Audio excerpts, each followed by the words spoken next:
a brand new episode of Hero Huddle. This is a show where I, Tomahawk, I, Stu, and I, Tristan, we discuss the pop culture nerd news of the week, and this time we are discussing that He-Man trailer that just came out. Hey, what'd y'all think?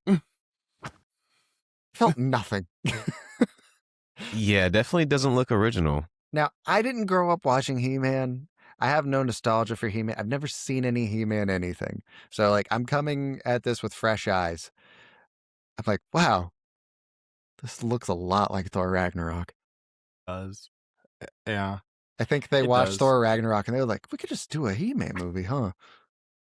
Yeah, I mean, for me, I felt the same thing watching this that I felt when I watched the trailer for the Minecraft movie. Not in the sense it's going to be bad, but just in the sense of This means nothing to me. yeah, I'm just numb. I'm just like, yeah, this is cool, I guess. Someone will enjoy it. Sorry. Yeah, that's my neighbors. Oh, You're fine. I guess that kind of just leaves me. Back in the early 2000s, they remastered the entire cartoon on DVD, and for an entire summer, I just binged the entire series just over and over again. good. I was worried that it was just going to be three idiots that haven't watched any of the source material just going, what is this? This looks dumb. This looks dumb, actually. I'm glad there's somebody here that can steer the ship. So, Stu, for the rest of this episode, you're like the one that's going to do everything. Good job. I will do my best. I promise I'll do my best. I have seen that a lot of people are real upset with He-Man having pronouns. Oh, that was on Twitter. Twitter will try to force you to hate everything ever made ever. Yeah. Yeah. Yes. And it's sad because I saw that. I'm like, his name is He-Man. Yeah, literally. Also, it's 2026. Get over it. Yeah, that's they're here. normal.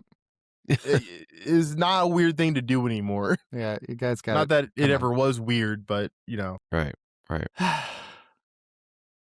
But can you give us get a sort of overview of what He-Man is, Stu? Teach me. So essentially, it does take place on another world / dimension, but it's not here's Earth, here's Eternia, I think is where they're from. Okay. This movie kind of did a weird thing where we're gonna send our son to Earth, and then he's gonna come back eventually. In the show, he was just always at home, and he eventually secretly got the powers to become He-Man. Okay. Prince Adam did, and so he had to keep his identity a secret and pretend to be a frail prince who was really muscular but couldn't really do much. And then he would secretly become He-Man. Yeah, I was gonna ask, is he just jacked all the time? Yeah, and everyone's why are you in such good shape? He was always strangely jacked for the role that they wanted. They wanted him to be like the prince who didn't fight, and he was just the king's son, pretty boy, pink shirt, everything like that. But then he was always really ripped under his clothes, you could see the definition. And then he'd become He-Man, and he'd just get larger. He'd just be huge. So that was something they changed. They kind of sent him off to Earth. That's never been done, I don't think. I think one thing that does kind of suck about the trailer is that while it does look kind of colorful, it doesn't look very vibrant, if that makes sense. Battle Cat, his saber-toothed tiger that he has, should be really green. And he's just kind of green, kind of brown in the trailer. Which is kind of weird. Skeletor looks good though. I like the way Skeletor looks. Hey, and I love the actor that's playing Skeletor. I guess we'll talk about that now. We're gonna get canceled. Please, let's talk about that. Yeah. So stupid. I'm sorry. I love this segue. Jared Leto is Skeletor, so that's how we know the movie's not going to be very good. Because he hasn't made a good movie in a long time. It's been a long time since he's made a good movie. Because me and Tomahawk were talking about this at work, and he was saying if Jared Leto is a side character in the movie, it could be good. But if he's the main character, it's going to be bad. That's pretty So consistent, honestly. so in this, is he? He's the villain. Yeah, so he's in it a lot. Um, Yeah. I see.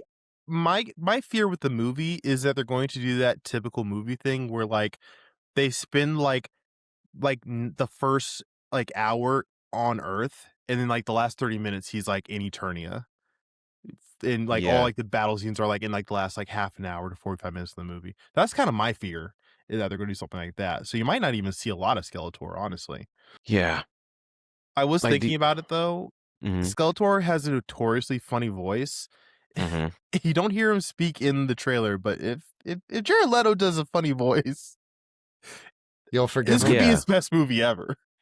Imagine he just goes like full method for this. He always does. That's his thing, Yeah. is that he Yeah. method acts. Yeah. So he's probably going to go home and like peel his face off for this role, or he went home and peeled his face off for this role. So I was wondering, like, are we going to see his like actual face, or is that's just like what we saw in the trailers? That's all we're going to see the whole time. that's probably what you'll see. As far as the cartoon goes, he's always been a buff purple guy with a skeleton head with a skull. I think in the live action movie from the 80s, they had him like have an origin where like he got sprayed with ooze or something like that, and he lost his face and became purple. Or that's Power Rangers and that's Ivan Ooze I'm thinking about. I don't know. I didn't watch that movie. Some purple guy got some ooze. That's what I'm hearing. Yeah, there was a lot of ooze in the 80s, you know. It was an oozy time. TMNT, It was. the secret of the ooze. You know, with how much like cocaine movie producers were on back then, they're really obsessed with ooze. I'm wondering what cocaine does to you, you know? Well, I- kids now just love slime, and slime is ooze. Yes, it is. I think it's just But culture is cyclical, you know? Yeah. ooze is a absolutely. more it's a more fun word. It's a good word. It is. Ooze. Or goo. Yeah, goop. Goo's good. Goop. I mean, goop is kind of ruined by another. We don't need to get into that. Yeah. All right. I was looking over Jared Leto's IMDb. Mm-hmm. And I'm just trying to find movies that have over a 7. Like they work on the out of 10 like star system. So in 2021, Jared Leto was in a film that has a 7.9. Any guesses what that is? 2021. Was that Midsummer? No, he wasn't in Midsummer. He's not in Midsummer. Oh no, he has a cult on an island. That's why I thought it's Midsummer. Never mind. There we go. I forgot about that. I don't know. It's the Snyder Cut. Oh, Now, if we go all the way that's right. back to 2017, he is in a movie that has 8 stars. Has an 8. What do we think that is in 2017? No. That sounds really high. Suicide Squad. I know. No I was way. joking. I was like, I was making it God. funny. Suicide Squad has a 5.9. A little high, but okay. That's still I agree. This was an 8? Was it Dallas Buyers Club? No. Maybe that was a little bit older. Yeah, it's a bit older. I have no idea. Blade Runner 2049. Forgot about That's that. right. Yeah. Okay. Now, in 2013, he has a movie that has 7.9. Was that Dallas Buyers Club? That's Dallas Buyers Club. And then there's something called Mr. Nobody, which is something I'm not familiar with. No, that's Mr. Robot. I don't know Mr. Nobody. Okay. I think he's also like the main guy in that. So I think, yeah, he seems to be the like top cast. So that is the last time that he was like the lead in a movie and it was received well. Was 2009. 2009. Oh no. But for some reason, Hollywood will not learn that these people don't like him. Is the Oscar clout, for one thing. Mm-hmm. He's got an Oscar, and he has at least one, I think. I think for Dallas he Buyers also Club. does method acting, which for some actors can make you difficult to work with, but for other ones, it can just be a positive of dedication to the role. from what I've heard from directors is that he's just easy to work with. Interesting. That's why, and I also think that the movies that he did really well in are very different from the ones he did very bad in. Yeah. Like completely different movies. So it's mostly like a casting issue where he keeps getting roles for these, big blockbuster movies, but it's not right for him because that's just not the kind of actor he is. And it shows. Like Morbius. Yeah. Very different movie from Dallas Buyers Club. I forgot to mention that Morbius is the only movie on this website that has an 11. An 11 like out of 10. 1.1? Yeah. No. It has 11 out of 10. It's incredible. It's the only movie on the site. Twice. Yeah. Yeah.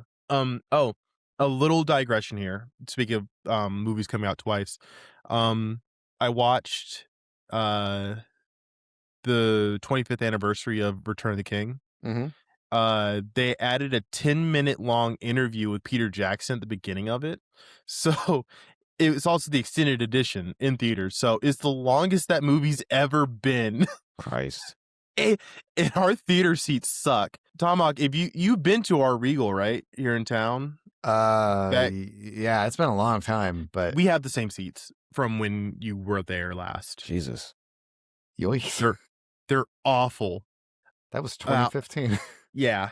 So I just wanted to tell you all how that went for me. But anyway, this is kind of more in the same vein of like those blockbuster superhero movies that he doesn't do well in compared to the ones that he does do well, but is a very different role from, like, let's say Morbius, Dr. Michael Morbius, or the Joker, where he's a bad guy, but he's kind of cartoonishly evil, if that's the vibe they're going for. We'll have to see a real trailer. Like, this is just like a teaser trailer. We'll have to see a real one where he speaks, I think. I'm going to pitch you guys a scene real fast. So He-Man's about to like have his final like fight with Skeletor, and Skeletor goes to like put the hood down, and he just has damage tattooed across his head again. It's Skeletime. I kind of want him to have like a very obvious like lobotomy hole in his eye socket. Be hilarious. All right, so real question about He-Man stuff, right? Trying to get us back on that. Stu, I think you're the first person I've ever met that knows anything about He-Man and isn't over the age of 40. Yeah, I'm only 30. I don't know anybody who cares about He-Man who isn't 40 like plus. It looks like they are spending a lot of money on this. And I'm like, I don't know if the audience is here for it.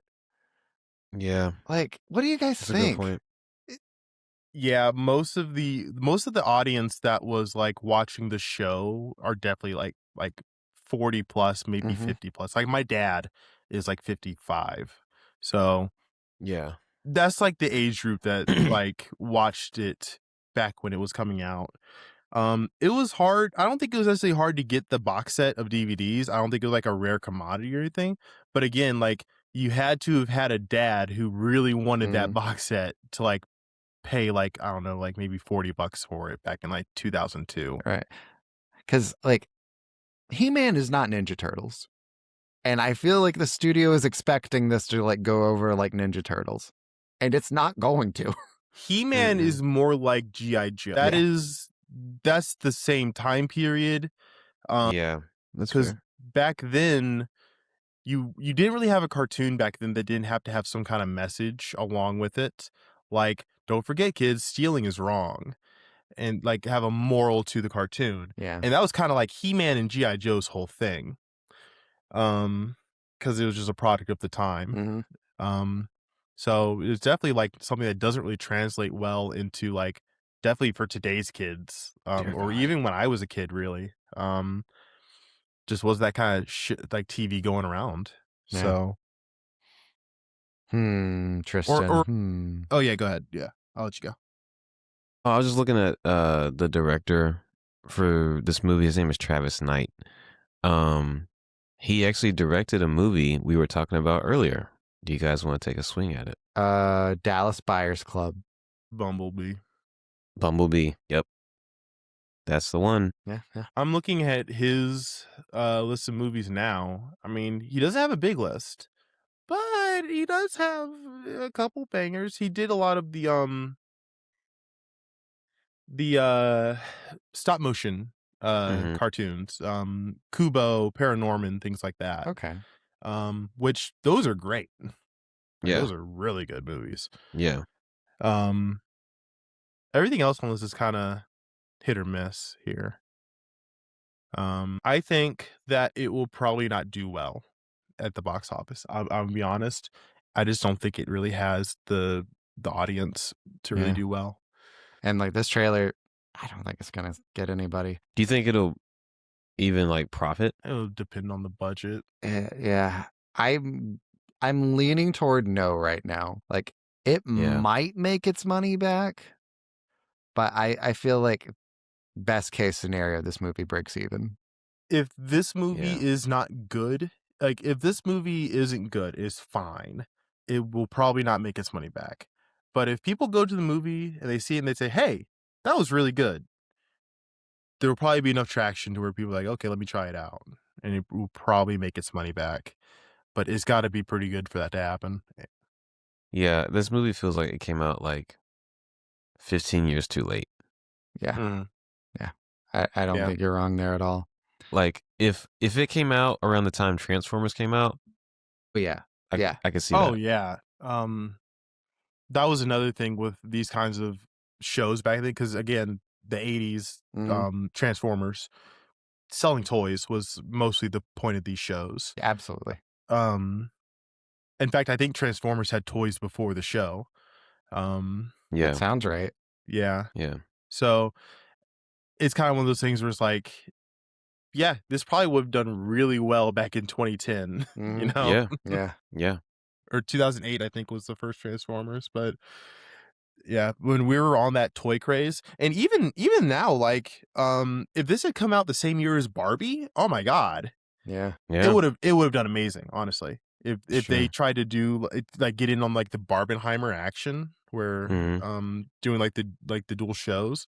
I'm taking my girlfriend to go watch Barbie. After that, we're going to go watch He-Man, because those were the toys you'd have. That could have been fun. Yeah, I think you're right, Tristan. They definitely missed their mark with releasing, or at least starting production on it. It's too bad. Now, I have one last sort of like talking point for He-Man, and then I'm pretty content to not talk about this ever again. I think even when the movie's out, I'll have nothing to say. It's okay. I'll talk about it. Don't worry. Okay, I'll have a lot to say. I don't know why I'm lying. Okay, so I've never seen the live action movie that they made for He-Man, the one from like the 80s, I think. Yeah. In that movie, I've only ever seen like YouTube videos like about it, and one of the frequent criticisms of that movie is, why do they send He-Man to Earth? Like, they never did that before. That's a weird choice. Just keep him on Eternia. And I find it endlessly fascinating that they took so long to make another movie, and they did the same thing. I think it's because no one remembered. To be fair, I never watched the old one, so I didn't know they did that. Yeah. And that's really funny that I had the same criticism for this one of, why are they sending him to Earth? That's weird. Yeah, like fish out of water kind of thing. Oh, my God. Do you know who plays He-Man in that movie, Stu? I don't. Who is it? Dolph Lundgren. That's really funny, actually. All right. You guys have anything else you want to talk about He-Man? I do. So I'm going to send this in the group chat real quick so y'all can see what I'm talking about. Boy. Okay. Something Editor Tomahawk's gonna forget. So there's been a recent thing I saw on social media, and this movie does that. And they were like, so apparently Hollywood doesn't like redheads. And they'll just recast them as black people. And they're doing that with Idris Elba in this movie. And someone made like a side-by-side of all these different redheaded characters that have been cast as black people. And I had no idea it's happened that much. It is a lot, actually. That is a lot, It's yeah. a lot. That's kind of scary. Not all of them are black, but it's weird though. It's like, why won't they just let them be redheads? Well, I think it's not so much of the just, oh, it's the redhead, we need to change them to a black character. It's gonna sound like a reach, but it might just be coincidence where they're like, let's, because a lot of these characters are like main love interest or main characters in some way. Yeah. It's like we gotta give some diversity. And it's like, well, we gotta make somebody black. Yeah, might as well make the love interest black or Right. this main character black. Like, Yeah. it just happens that, like, I guess the 70s really liked redheads, you know? Yeah. I think you've really hit on it with just who are people going to be the least mad about a race swap for most of these. There's some exceptions on this picture, like when they cast a Little Mermaid as black, there was no way that they were like surprised by the backlash. Yeah. I'm like, surely they have the internet at their house, right? Yeah. Yeah. But yeah, most of those, I'm like, I don't think anyone's really gonna care. Yeah. Like, what's his name from was it Fire Fist from Deadpool 2? Yeah, he's on there. Right. I mean, a lot of these I didn't even know they were redheads, you know. Yeah. I think my last thing about He-Man specifically, there's not a sign of a character named Orko in the trailer. They killed him, and I'm happy. He's the worst character on the cartoon. He's awful, and I'm glad he's dead. May he burn in hell. Tomahawk, I want the thumbnail for this video to be they killed Orko and put him like right behind me. They're hanging. Oh God! Can I get that with a YouTube thumbnail face with you real fast? Perfect. Whoa, right.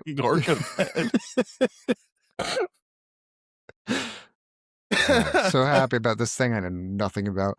All right, Tristan, is there anything you want to plug? Yeah, you guys can follow me at TAJVUE on Instagram. I post some pictures on there, so when you get some time, check them out. Is there anything Yeah, I'm holding a funeral service for Orko where it's kind of like a mix between a roast and a funeral. So if y'all want to come to that, hit me up on Twitter. Be rich truck. That's it. You can find me at Tomahawk Presents on Instagram, and every once in a while I might even post there. You can find the show at Hero Huddle Pod on most platforms, and by most I mean some. You'll figure it out. Okay, love you. Bye. Wakanda forever. Bye. Bye.